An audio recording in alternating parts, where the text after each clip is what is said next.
নিত্যানন্দের কিন্তু একটু ক্ষুধা বেশি, খায় বেশি বেশি আর ক্ষুধা পায় ঘন ঘন। আছে না অনেকের ঘরে ছেলে পিলে আছে না, খায় বেশি আবার ঘন ঘন ক্ষুধা পায়। তো নিতাই চাঁদ ঘন ঘন ক্ষুধা পেলে খায় কোথায়? কে খাবার যোগান দেয় শিবাসঙ্গনে? ভালো করে শুনবেন, নিত্যানন্দের বাড়ি কিন্তু নদিয়ায় নয়, নিত্যানন্দের বাড়ি হচ্ছে বীরভূমে। এই যে তারাপীঠে আপনারা বেড়াতে যান, ওখান থেকে 8 কিলোমিটার দূরে হচ্ছে একচক্রা গ্রাম। এখন ওই গ্রামের নাম পাল্টে গেছে, ওনার বড় ছেলের নামে নাম বীরচন্দ্রপুর বলা হয়, বীরচন্দ্রপুর। ওনার বাড়ি হলো বীরভূমে। উনি যখন নবদ্বীপে গেলেন, নন্দনাচার্যের ঘরে যখন মিলন হলো, মহাপ্রভু বললেন, নিতাই দাদা তুমি কোথায় থাকবে বলো? বলছে, ভাই তুই যেখানে বলবি আমি সেখানে থাকবো। আস্তে মায়েরা, নিতাই চাঁদ নবদ্বীপে কার বাড়ি থাকতেন জানেন? ভালো করে শুনে রাখুন, নিতাই চাঁদ থাকতেন শ্রীবাসের বাড়িতে। আর শ্রীবাসের গৃহিণীর নাম হচ্ছে মালিনী দেবী। এই মালিনী দেবীকে নিতাই চাঁদ মা বলে ডাকতেন। শুধু নিতাই নয়, নিতাই গৌর দুই ভাই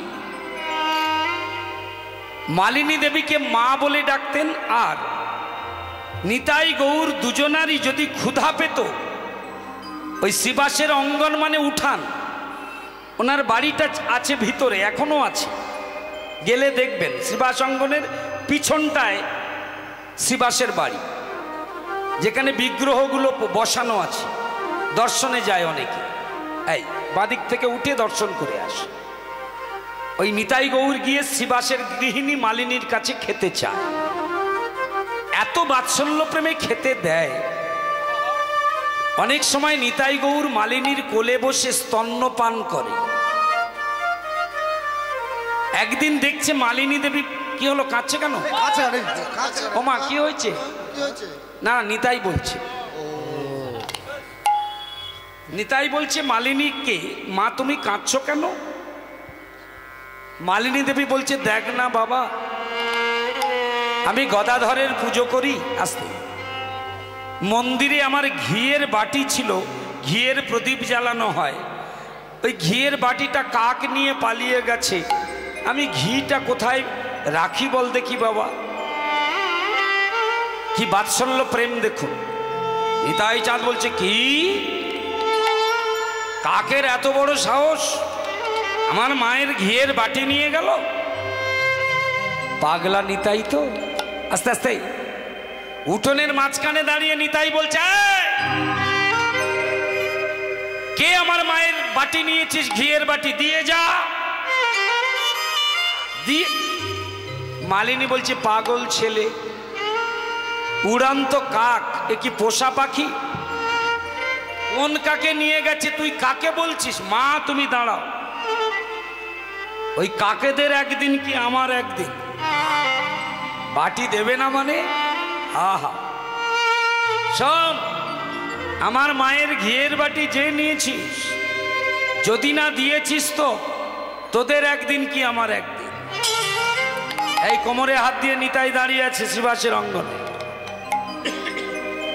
এমন সময় দেখছে সব কাক উড়ে গেল, সেই কাকটা বসে রইল যে মায়ের ঘিয়ের বাটি নিয়ে গেছে। বলরাম বলরাম, এ যে দাদা বলরাম, বলরাম বলরাম, এ যে দাদা বলরাম, বলরাম বলরাম, এ যে দাদা বলরাম। সত্যতে শঙ্কর শোনো, রাম বলরাম, সত্যতে শঙ্কর শোনো, রাম বলরাম। এই ত্রেতাতে ধনুকধারী, ত্রেতা যুগে ধনুকধারী, লক্ষণ যাহার নাম বলরাম, বলরাম দাদা বলরাম, বলরাম বলরাম, বলরাম বলরাম, বলরাম বলরাম, বলরাম বলরাম, বলরাম বলরাম, এই যে দাদা বলরাম, বলরাম বলরাম, এ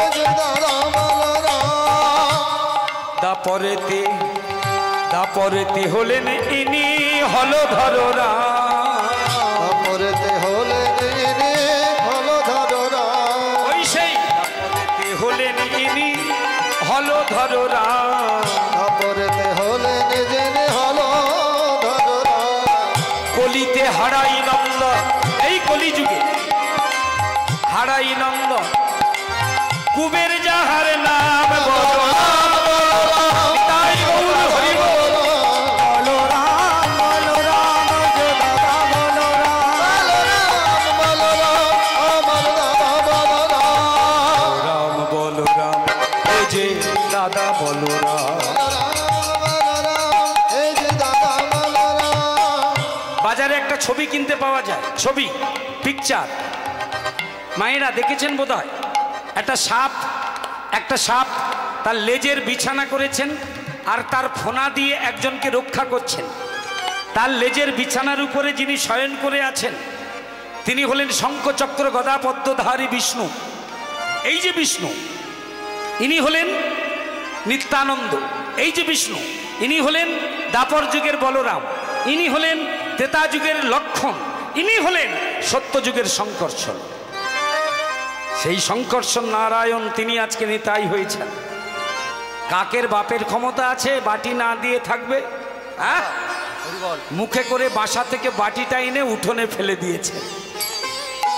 নিতাই চাঁদ সেই বাটিটা নিয়ে গিয়ে বলে, মা এই দেখো তোমার বাটি। আহা, এত বাৎসল্য প্রেমে ভালোবাসত এই নিতাইকে মালিনী দেবী। যখনই ক্ষুধা পেত মা মা মা মা বলে বাড়ির মধ্যে প্রবেশ করত। আজকে মালিনী দেবীর কাছে খেতে গিয়েছেন নিতাই, মা মা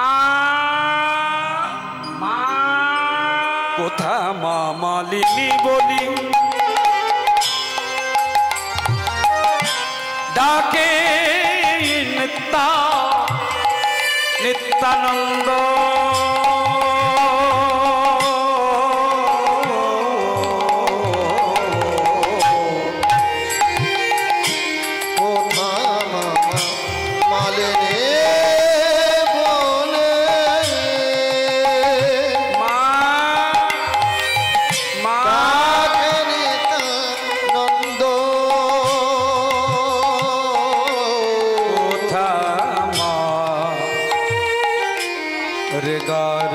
সগরে সানি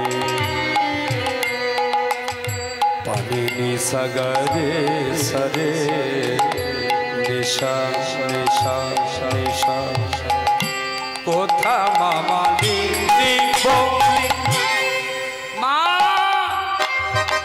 মা, কোথায় তুমি? ডাকে নিত্যানন্দ।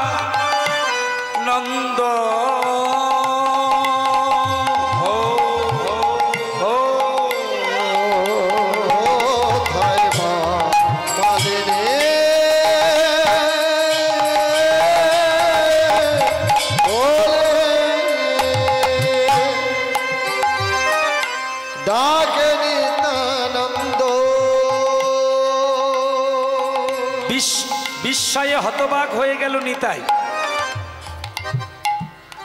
এতদিন যা ঘটেছে, আজকের ঘটনাটা যেন অঘটন। কেন? নিতাই একবার ডাকলে মালিনী সাড়া দেয়।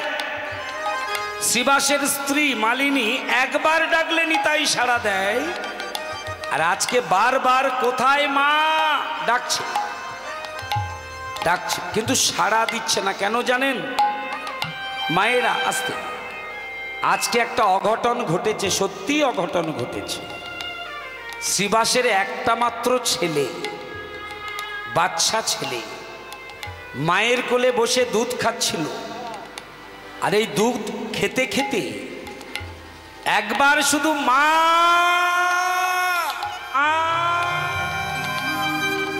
একবার মা বলে ডেকে উঠে ছেলেটি মায়ের কোলেই, ওই ছোট্ট ছেলে শ্রীবাসের একমাত্র ছেলে, ওই মায়ের কোলে মা বলে ডেকে উঠে শেষ নিঃশ্বাস ত্যাগ করেছেন। এখানে যারা বাবা মা আছেন, নিশ্চয়ই অনুভব করেন, আমার কথাটা শুনবেন মনে করে মন দিয়ে। বাবা মায়ের কোল থেকে যদি ছেলে হারিয়ে যায়,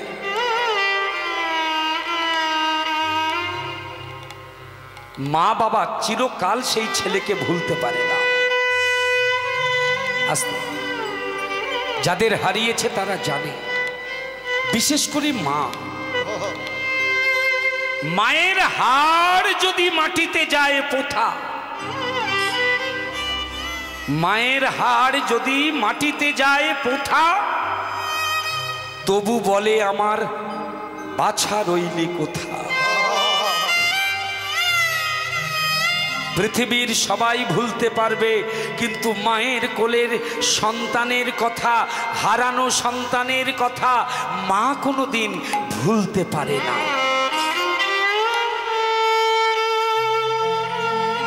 আজ মায়ের কোলে ছেলে মারা গেছে, মৃত পুত্রকে কোলে নিয়ে মালিনী কাঁদছে, বিধি বিধি তুমি কি করলে বিধি, তুমি কি করলে, কেন আমার কোল শূন্য করে।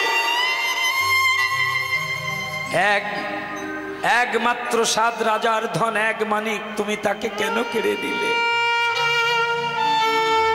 কি অন্যায় করেছিলাম আমি? দিয়ে ধন বুঝে মন ভরে নিতে কতক্ষণ, কেড়েই যদি তুমি নেবে, তবে কেন কেন আমার কোল আলো করে এই সোনার টুকরো ছেলেটাকে তুমি আমাকে দিয়েছিলে?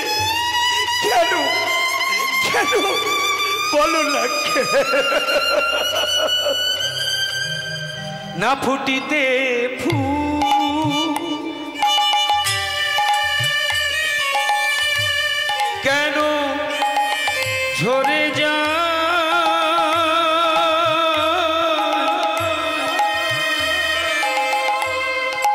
মিঠিল না মনের আশা।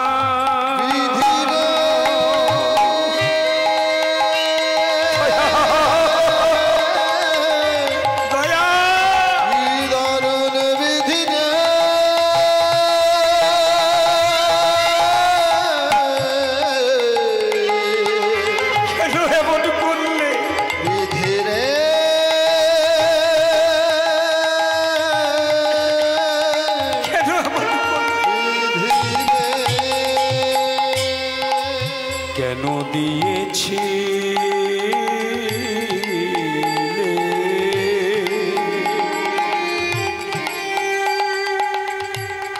এমন ছেলে, কেন দিলে এত ভালোবাসা?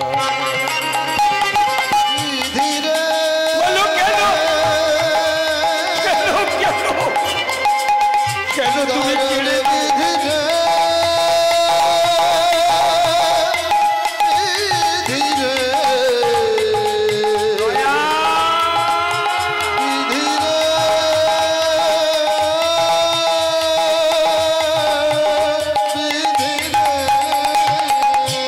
না ফুটিতে ফুল কেন ঝরে যায়, কেন দিলে এত ভালোবাসা? না ফুটিতে কেন ঝরে যায়, কেন দিলে এমন ভালোবাসা? বলে দাও, বলে দাও, বলে দাও।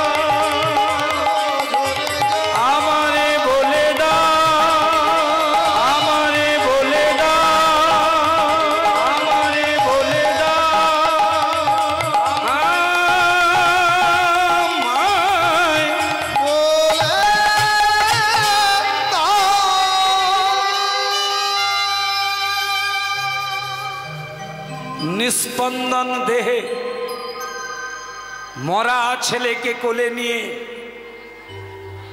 আমার মালিনী বসে বসে কাঁদছেন। মায়েরা, যার বাড়িতে নিতাই গৌর কীর্তন করে,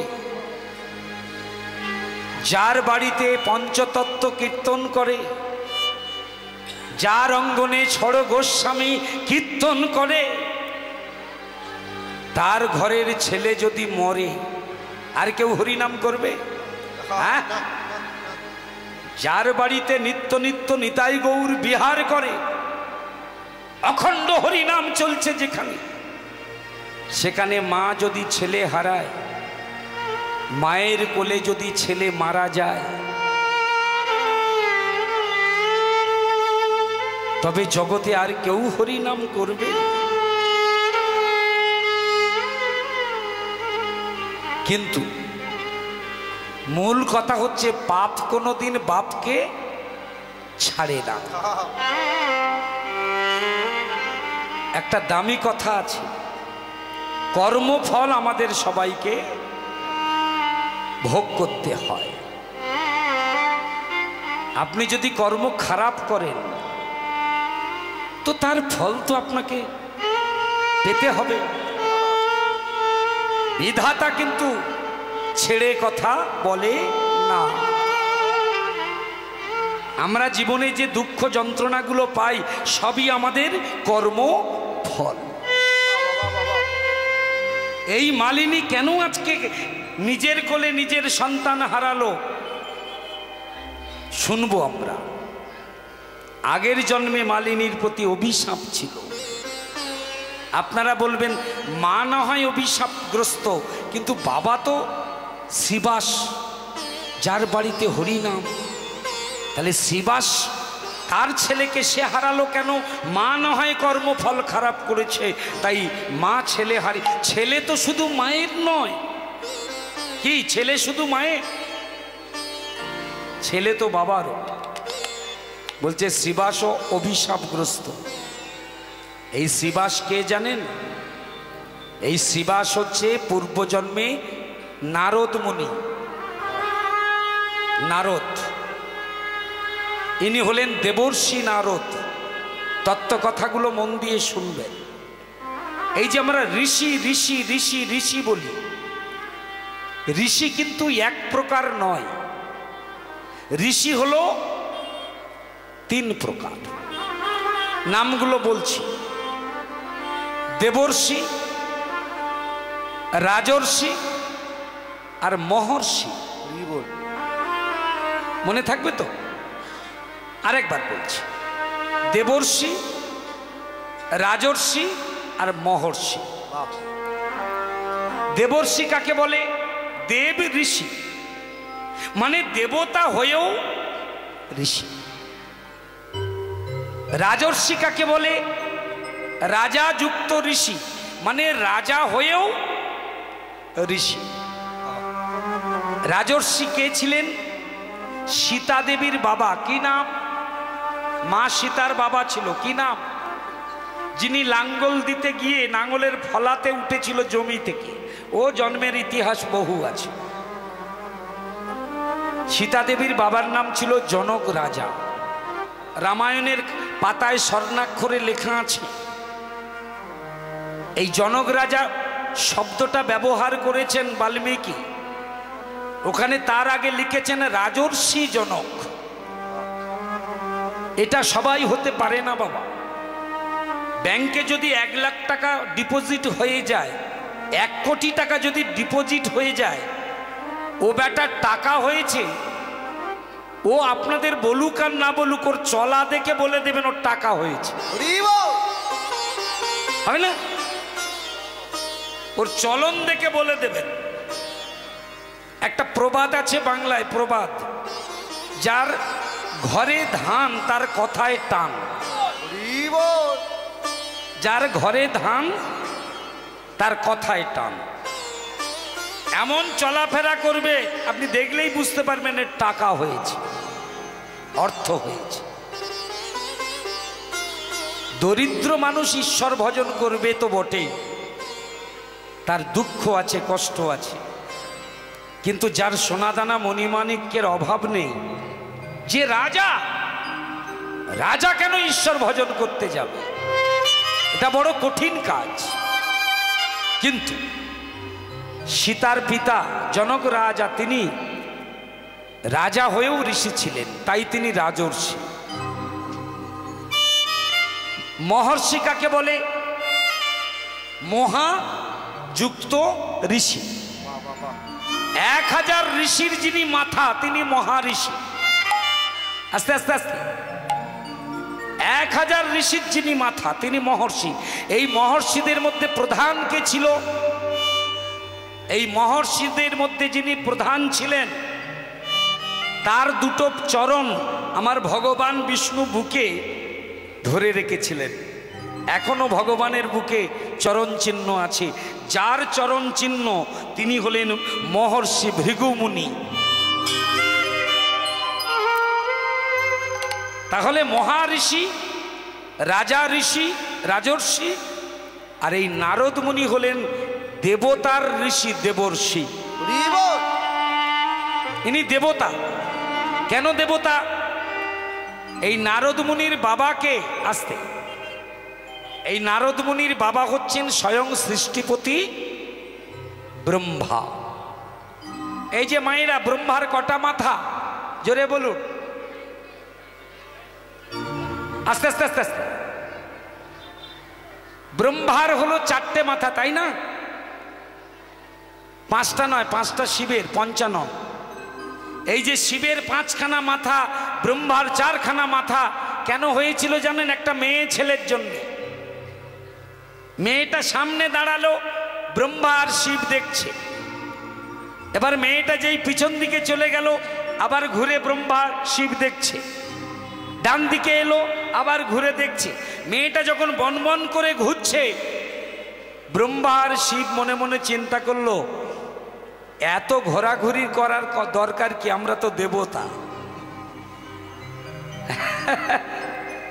বলে পূর্ব পশ্চিম উত্তর দক্ষিণ। ব্রহ্মা বলছে 5খানা মাথা বের করে দিলেই তো হয়, 4খানা মাথা বের করে দিলে হয়।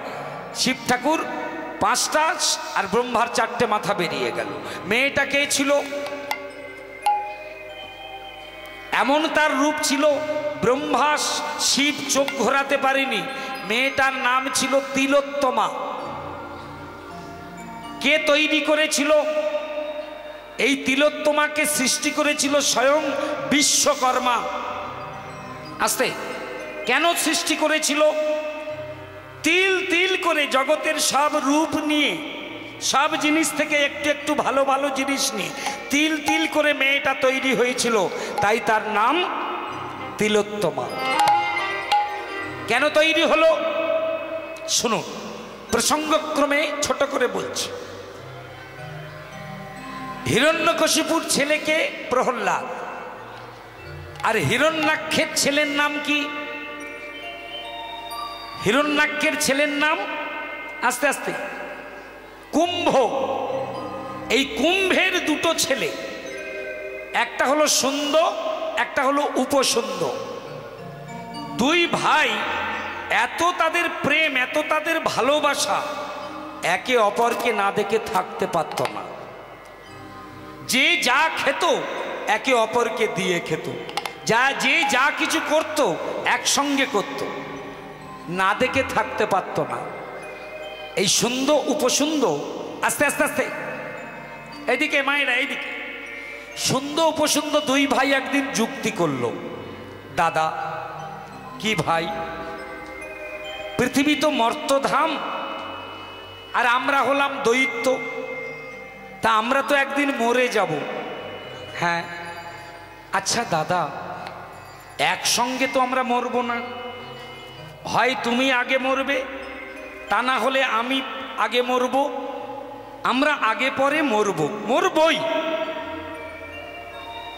কিন্তু দাদা, একজন যদি আগে মারা যায়, আরেকজনের যে কষ্টটা হবে, সেই কষ্টটা আরেকজন সহ্য করতে পারবে না।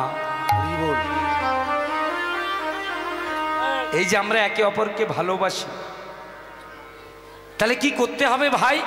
উপসুন্দ বলল, দাদা চলো আমরা দুই ভাই ব্রহ্মার ধ্যান করব, উপাসনা করব, ব্রহ্মার কাছ থেকে আমরা অমরত্ব বর নেব। তাতে যদি ব্রহ্মা তুষ্ট হয় ভালো, আর তা না হলে আমরা সরস্বতী নদীর জলে প্রাণ ত্যাগ করব একসঙ্গে। চলো এই ব্যাপার। সরস্বতী নদীর জলে নেমে সুন্দর উপসুন্দর ব্রহ্মাকে ডাকতে লাগলেন। মাস যায়, বছর যায়, সময় যখন পেরিয়ে যায়, সৃষ্টিপতি ব্রহ্মার থাকতে পারলেন না। সৃষ্টিপতি ব্রহ্মা এসে বলল, সুন্দর উপসুন্দর, বলো তোমাদের কি চাই, বন্ধ করো তোমাদের উপাসনা, তোমাদের সাধনায় আমি তুষ্ট হয়েছি। এই ব্রহ্মাকে দেখে সুন্দর উপসুন্দর বলেছিল, আমরা সোনাদানা মণিমাণিক্য হিরে জহরত চাই না, ইন্দ্রত্ব কুবেরত্ব বরুণত্ব আমরা চাই না। আমাদের প্রতি যদি তুষ্ট হয়ে থাকো হে বেদ পিতা ব্রহ্মা, তবে আমাদের দুই ভাইকে তুমি অমর হওয়ার বর দাও। ব্রহ্মা বলেছিলেন, অমর একমাত্র দেবতারা, তারা অমৃত পান করেছে, তারা সুধা পান করেছে, তোমরা হলে দৈত্য, তোমাদের তো মরতেই হবে, এই বর আমি দিতে পারবো না। তখন তারা বলল, তাহলে আপনি কেন এসেছেন, চলে যান। শুনুন, বর যদি দিতে হয় তবে অমরত্বের বর চাই, তা না হলে আমরা অন্য কিছু বর চাই না, ফিরে যান। আবার তপস্যায় বসলেন। অবশেষে ব্রহ্মা এসে বলল, শোনো বাবা, তোমাদের একটা কথা বলি, অমরত্ব বর দিতে পারবো না, তবে একটু কায়দা করে এমন বর দেব তোমরা জীবনে মরবে না। কি বর? বলছে, পৃথিবীতে কেউ তোমাদের মারতে পারবে না, না দেবতারা, না দৈত্যেরা, না অসুরেরা, কেউ তোমাদের মারতে পারবে না। তোমাদের যদি মারতে পারে, তোমরা নিজেরা নিজেদেরকে মারবে। মানে বলছে, তোমরা যদি দুজনে দুজনে কোনোদিন ঝগড়া করো, মারামারি করো, তাহলে একে অপরের হাতে মরবে। সুন্দর লাফিয়ে উঠে বলল, হে ব্রহ্মাদেব, আপনি ওই বরটা দিন, হ্যাঁ ওই বরটা দিন, কারণ আমরা জানি আমরা দুই ভাই কোনোদিন মারামারি করব না। যেই ব্রহ্মা চলে এসেছেন, দেবতারা দাঁড়িয়ে বলল, এটা আপনি করলেন কি? ওদের মধ্যে এত মিল, ওরা যদি এরকম মিল বনিবনা হয়ে থাকে দুই ভাই, তাহলে তো কোনোদিন ওরা মরবে না, তাহলে স্বর্গের রাজত্ব তো একদিন কেড়ে নিতে পারে। ব্রহ্মা বলল, শোনো, বর যখন আমি দিয়েছি, মারার ব্যবস্থাই আমি করব। কি করে করব? বলল, ওদের মধ্যে বনিবনাটা নষ্ট করে দেবার দায়িত্ব আমার। বিশ্বকর্মাকে ডেকে বললেন, হে বিশ্বকর্মা, তুমি একটি অপরূপ নারী মূর্তি সৃজন করো, এমন নারী সৃষ্টি করবে যেন কেউ তার দিক থেকে চোখ ফেরাতে না পারে, চোখ ফেরাতে না পারে। ব্রহ্মার কথা মতো বিশ্বকর্মা তিলোত্তমা সৃষ্টি করলো। আস্তে সৃষ্টি করে যখন এনেছেন ব্রহ্মার কাছে, দেখুন কেমন হয়েছে। এবার ব্রহ্মা তো আর চোখ ফেরাতে পারছে না, শিবকে ডেকেছে, মহেশ্বর দেখবে এসো, দেখবে এসো, কি অপরূপ নারী সৃষ্টি করেছে আমার বিশ্বকর্মা। হ্যাঁ, শিব দেখছে, ব্রহ্মা দেখছে, আর মেয়েটা লজ্জা পেয়ে, আস্তে কি গো মায়েরা, কারোর দিকে যদি হা করে এরকম তাকিয়ে থাকা হয়, লজ্জা হয় না? আর নারীর তো লজ্জাই ভূষণ, নাকি বলেন? এই যে আপনারা বসে আছে, আমি যদি আধ ঘন্টা চোখের দিকে চোখ চেয়ে এরম বসে থাকি, লজ্জা পাবেন না? মেয়েটা লজ্জা পেয়ে এবার বনমন করে ঘুরছে, আর ব্রহ্মার শিব বনমন করে ঘুরছে। এই দেখতে দেখতে ব্রহ্মার হলো 4টি মাথা, শিবের হলো পঞ্চানন, 5টি মাথা। এইবার বলল, শোনো তিলোত্তমা, তুমি চলে যাও সুন্দর উপসুন্দের কাছে। পুষ্করে সুন্দর উপসুন্দর খেলা করছিল পুষ্করে। এবার তিলোত্তমা গিয়ে দাঁড়িয়েছেন।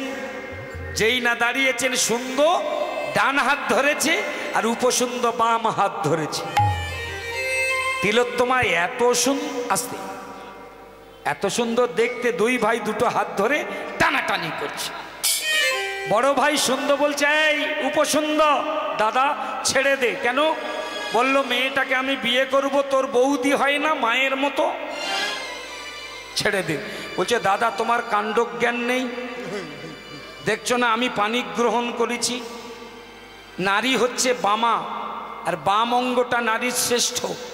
আমি বাম হাত ধরেছি, মানে আমি বিয়ে করব, তোমার বৌমা হয়, তুমি ভাসুর, ছেড়ে দাও।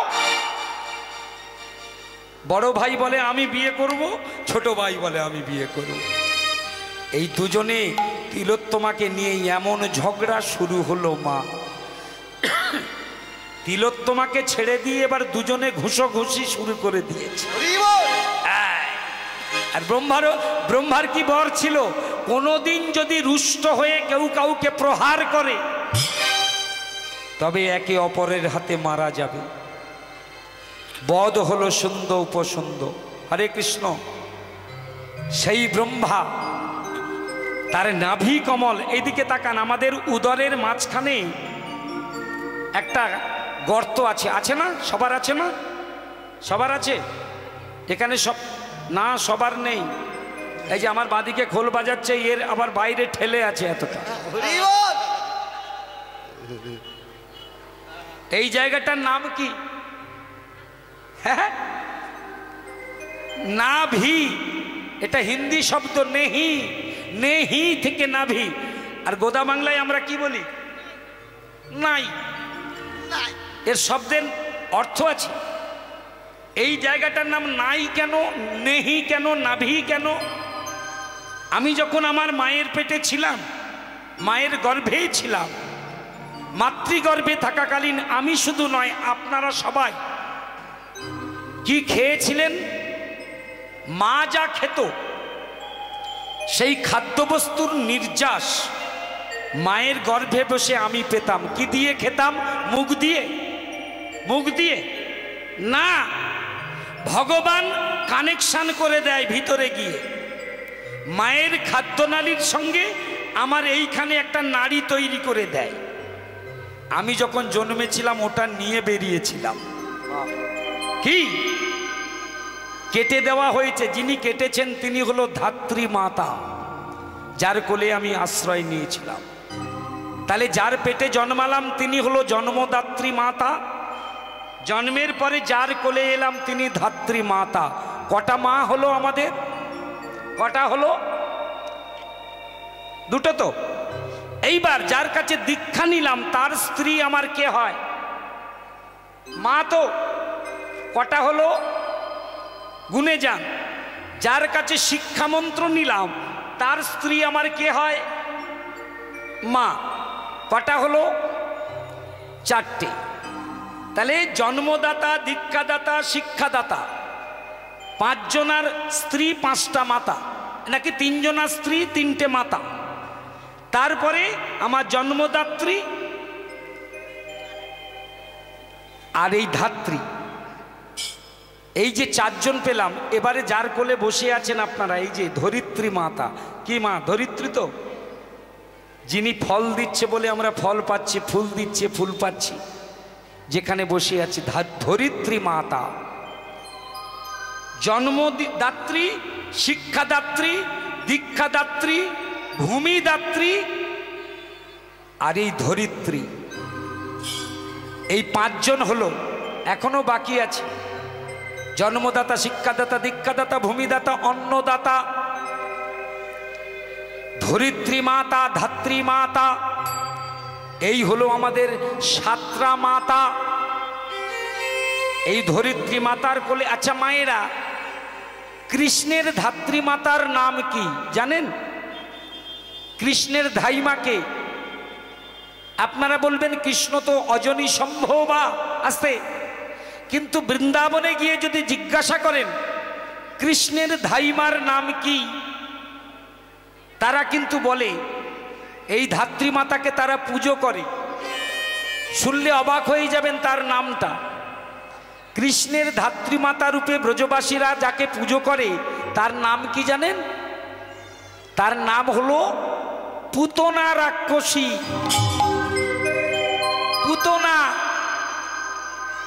পুতনা রাক্ষসী, তিনি কৃষ্ণের ধাত্রী মাতা। কেন না, কৃষ্ণ জন্মাবার সঙ্গে সঙ্গে তিনি যশোদার কাছে চলে এসেছিলেন।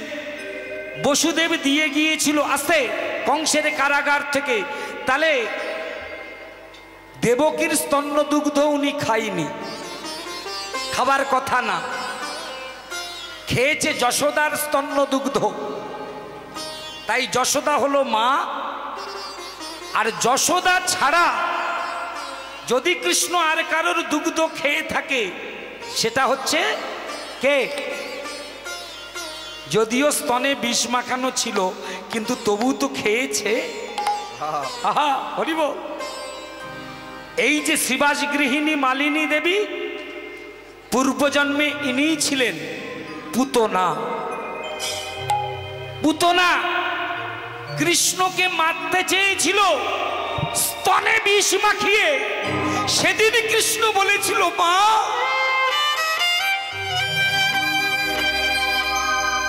তুমি স্তন দেবার জন্য এলে বৃন্দাবনে,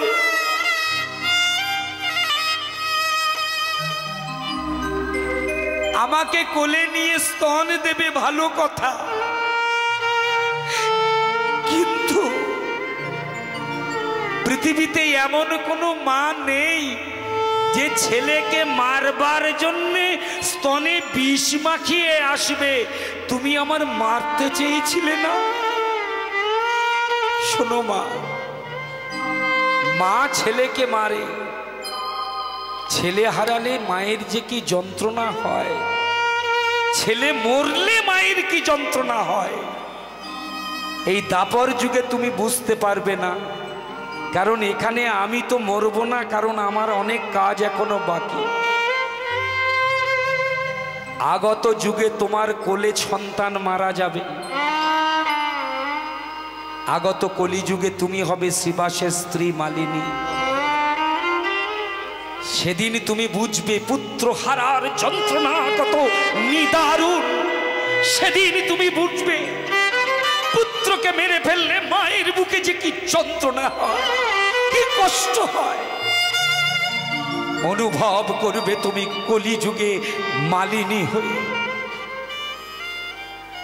এটা মালিনীর প্রতি ছিল অভিশাপ।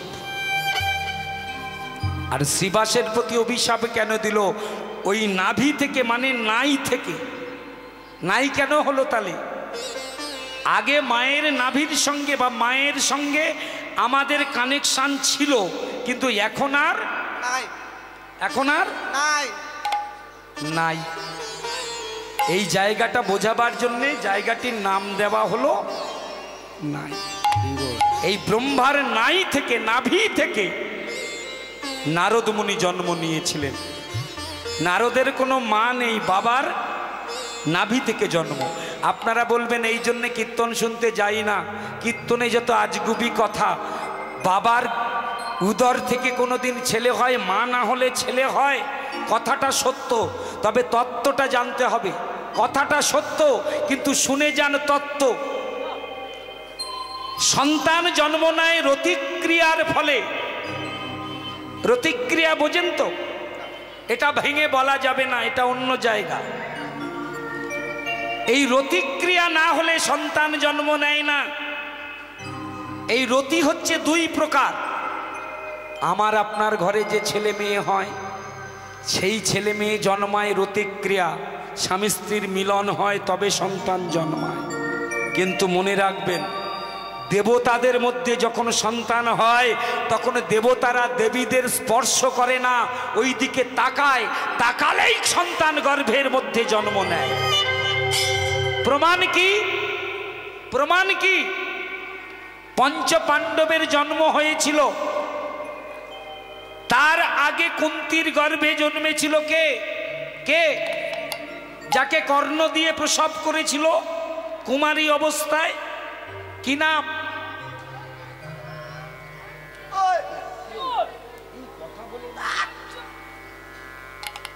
কর্ণ। কর্ণ, অঙ্গরাজ কর্ণ।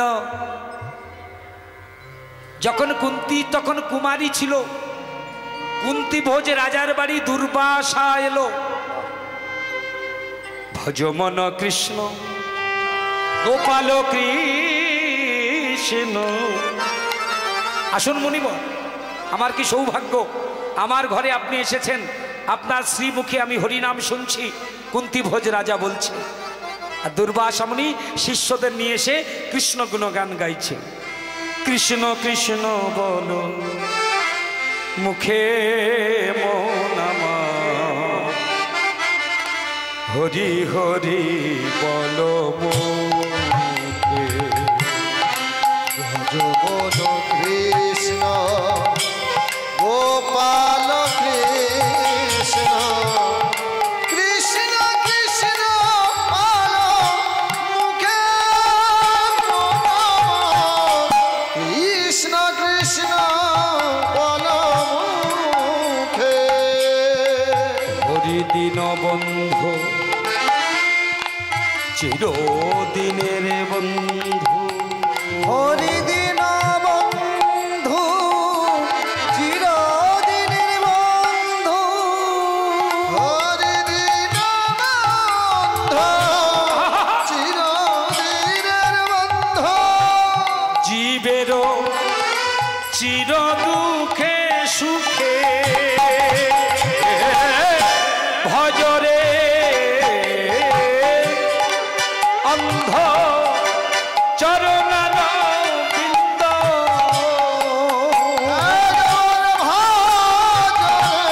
অন্ধ চরণার বৃন্দ। শয়নে স্বপনে নিদ্রায় জাগরণে ভজরে ভজরে অন্ধ চরণার বৃন্দ। একেবারে ভজরে অন্ধ চরণার বৃন্দ। শান্তি পাবে চির দুঃখে। ভজ মন কৃষ্ণ গোপাল কৃষ্ণ। কৃষ্ণ কৃষ্ণ বলো মুখে মন আমার। কৃষ্ণ কৃষ্ণ বলো মুখে। শোনরে মন ভজরে চরণ। শোনরে ভজরে চরণ। ও তুই শোনরে মন ভজ রাঙা চরণ। তুমি স্বপ্নে মন ভজরে চরণ। জীবন মর সারা জন ভজরে অন্ধ শ্রীচরণার ভজরে অন্ধ চরণার বৃন্দ। একেবারে ভজরে অন্ধ চরণার বৃন্দ। শান্তি পাবে চির দুঃখে। মুনিবরের চরণে প্রণাম করে বললেন, মুনিবর আসুন, আসন গ্রহণ করুন। কুন্তি ভোজ রাজাকে দেখে দুর্বাসা মুনি বললেন, শুনুন কুন্তি ভোজ রাজা, আপনার ঘরে আজকের আমি সেবা করব, আমার জন্য সেবার ব্যবস্থা করুন। কি খাবেন? দুর্বাসা মুনি বলল, আমি আজকে পায়েস খাবো। জল দিলে হবে না, শুধু কাঁচা দুধ দিয়ে করতে হবে। এই এত সুন্দর করে করবে যেন আমি তৃপ্তি পাই। এমন সময় দুর্বাসা মুনির পায়ে প্রণাম করলেন কুন্তি ভোজ রাজার কন্যা কুন্তি। এই কুন্তি প্রণাম করেছে। দুর্বাসা বলছে, এটা কে? কুন্তী ভোজ রাজা বলছে এটা আমার মেয়ে, আশীর্বাদ করুন। বলছে আশীর্বাদ কর্ম না করলে আশীর্বাদ হয় না। কি মা, ফক্কুড়ি আশীর্বাদ করলেই হয়ে গেল? হ্যাঁ, বাড়ি দেখা হয়ে গেল, টুক করে প্রণাম করে নিলেন। শোনেন, প্রণাম করতে গেলে অন্তত একটা টাকা দিতে হবে, তবে ছোট 1 টাকা দেবেন না, ওটা গন্ডগোল, অনেক সময় নেয় না, চলে না। তা প্রণাম ফক্কুড়ি প্রণাম করলে হবে না, যাকে প্রণাম করছেন কিছু দিতে হয়, দক্ষিণা দিয়ে। তবে বলছে আপনার মেয়েকে আমি আশীর্বাদ করব, শুধু শুধু করলে হবে না, এক কাজ করুন, আমি তো পায়েস খাবো, তা পায়েসটা মেয়েটাকে রান্না করতে বলুন। কুন্তী ভোজ রাজা বলছে কুন্তী তোর কত সৌভাগ্য, দেখ মা, স্বয়ং দুর্বাসা মুনি, যার নাম শুনলে বাঘে হরিণে 1 ঘাটে জল খায়, দেবতা গন্ধর্ব যক্ষ রক্ষ মুনি ঋষি দানব মানব খেচর ভুচর, যে দুর্বাসা মুনিকে দেখে ভয়ে আতঙ্কিত, আনন্দ করে তিনি খেতে চাইছে তোর হাতে, রান্না কর মা। কুন্তী মুখে বসন বেঁধে পায়েস রান্না করেছেন। মুনিবর, সেবার আয়োজন সমাপ্ত, কৃপা করে আসন গ্রহণ করুন। দুর্বাসা মুনি খেতে বসেছে। কুন্তী ভোজ রাজকন্যা কুন্তী নিজের হাতে রন্ধন করা গরম পায়েসের থালা, সোনার থালায় করে গরম পায়েসের থালা এনে দাঁড়িয়েছেন। মুনিবর, এই নিন পায়েস সেবা, দাঁড়াও, আমি মাটিতে থালা রেখে খাবো না। তাহলে কোথায় রাখবেন? বলছে শোন কুন্তী, তোর পিঠের উপরে আমি থালাটা রাখবো, তুই এখানে হামাগুড়ি দিয়ে বস, পিঠের উপরে আমি থালা রেখে পায়েস খাবো। কেমন ইচ্ছাটা দেখুন। কেন বললো বলুন তো? সেবা বুদ্ধিটা সবার থাকে না। সেবা দিলে শুধু হবে না, ভালো মন্দ রান্না করেছেন, কিন্তু মুখটা বাংলার 5-এর মতো, ও খাওয়া হজম হবে না। এরকম করে যদি কারো খেতে দেন, এই যে আমি আপনাদের এখানে কি যদি আমাকে নেমন্তন্ন, আমি জানি করবেন না, যদি করেন ডাল ভাত দিন, কিন্তু মুখে রাখতে হবে। কি রাখতে হবে? জোরে বলুন। হাসিটা রাখতে হবে, তাই না? এইটা হচ্ছে মুখের সুধা। এই মুখে যদি সুধা না থাকে, আপনি যত ভালো মন্দ রান্না করুন, ওটা ডাইজেস্ট হবে না, হজম হবে না, বদ হজম হবে।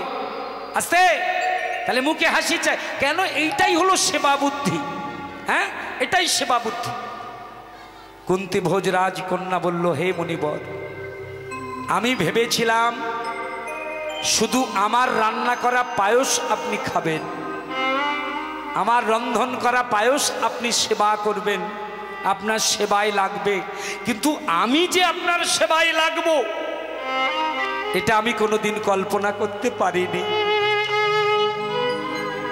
মেয়েটার পিঠের উপরে, আস্তে, মেয়েটার পিঠের উপরে গরম পায়েসের থালা, গরম পায়েস। আহা, দুর্বাসা মুনি পায়েস খাচ্ছে আর মেয়েটার চোখের দিকে তাকাচ্ছে।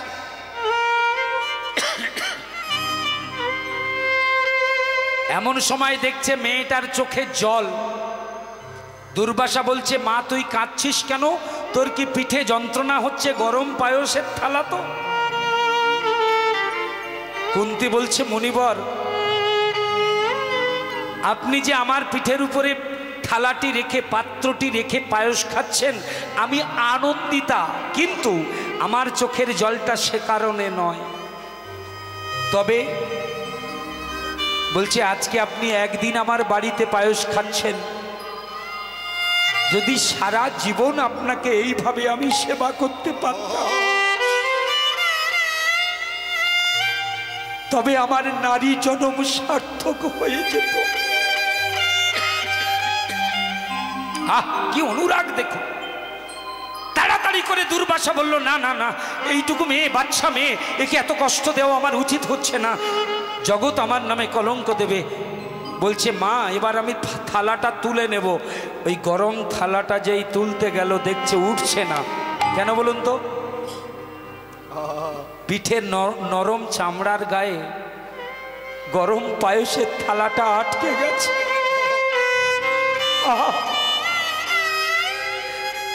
যতটুকু জায়গায় থালাটা ছিল ততটুকু জায়গায় মাংস সমেত উঠে এসেছে। দুর্বাসা মুনি জীবনে এই প্রথম কারোর কাছে দুর্বল হয়ে গেল। দুর্বাসা মুনি কুন্তিকে বুকের মধ্যে জড়িয়ে ধরে বলে, ওরে মা, পৃথিবীতে আমি বহু নারী দেখেছি মা, কিন্তু তোর মতো এমন নিষ্ঠাবতী, তোর মতো এমন ভক্তিমতী আমি দেখিনি। বল তোর কি চাই, বল। কুন্তি বলেছিল, মুনিবর আশীর্বাদ যদি করবেন, কৃপা যদি করবেন, তবে আপনি আমাকে আমার জীবনের সর্বশ্রেষ্ঠ সম্পদ দান করুন। কি আছে? নারী জীবনের সব থেকে শ্রেষ্ঠ সম্পদ কি মায়েরা?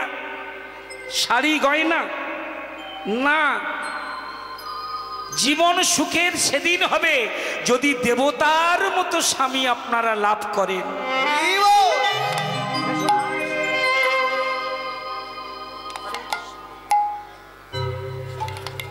উলুধ্বনি করো মায়েরা সবাই, নিতাই গৌর।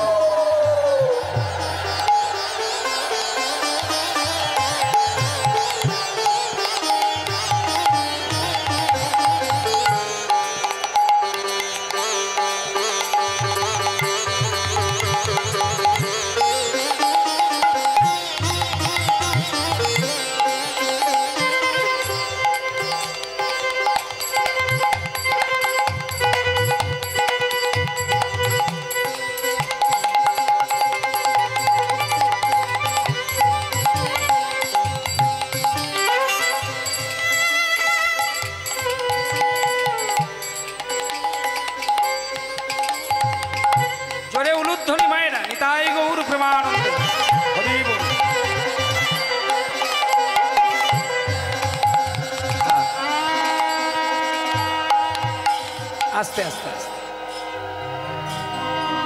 পূর্বজন্মের স্বীকৃতি আর গুরু কৃপা ছাড়া কৃষ্ণ কৃপা মেলে না।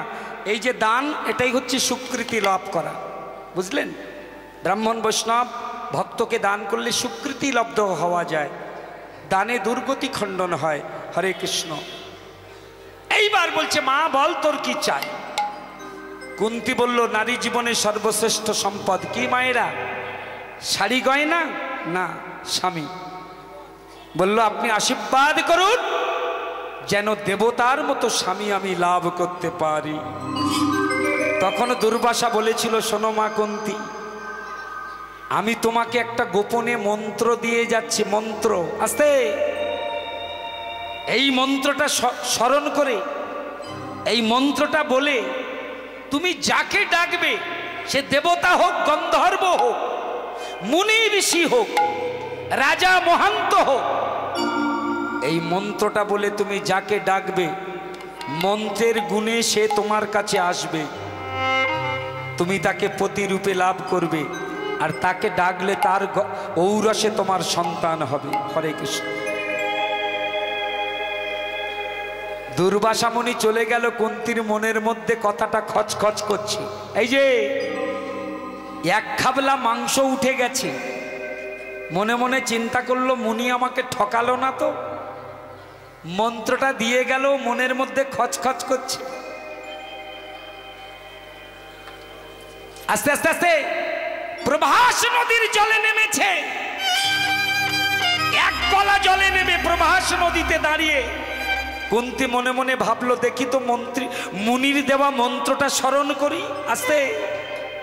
যেই না মনে মনে মন্ত্র স্মরণ করেছেন, স্মরণ করে মনে মনে ভাবছে, আমি কাকে ডাকবো, কাকে? হঠাৎ দেখলো মাথার উপরে সূর্য।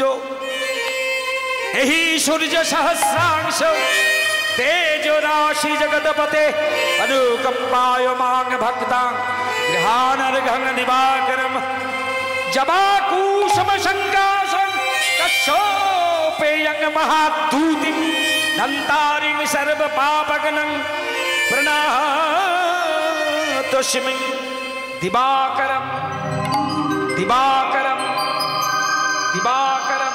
কুন্তি কুন্তি কুন্তি, কে কে আপনি? আমি সূর্য দেবতা। বলো তুমি আমাকে ডাকলে কেন? আর আমায় ডেকেছে যখন তোমাকে সন্তান নিতে হবে। বললো আমি কি করে সন্তান নেব, আমি তো কুমারী। এখন আপনি ফিরে যান। আসে আমার বিয়ে হলে বিয়ের পরে ডাকবো, আসবেন। বলছে ওটি হবে না, মন্ত্রের এটা কথা, যাকে ডাকবে সে তোমার সন্তান দেবে। এটা মন্ত্রের গুণে এসেছি আমি, সন্তান তোমার নিতে হবে। তবে বলি শোনো, আমি তোমাকে স্পর্শ করব না। করেনি সূর্যদেব, কুন্তিকে স্পর্শ করেনি, দর্শন করলো, তাকালো গর্ভের দিকে। এই দেখুন, রতি হলো দুই প্রকার। একটা হচ্ছে তামসিক রতি, এই জায়গাটা বুঝে নেবেন পরিষ্কার করে। একটা হলো তামসিক রতি, যেটা আমার আপনার ঘরে হয়, স্বামী স্ত্রীর মিলনে সন্তান হয়, মিলনে না হলে হবে না। এটা তামসিক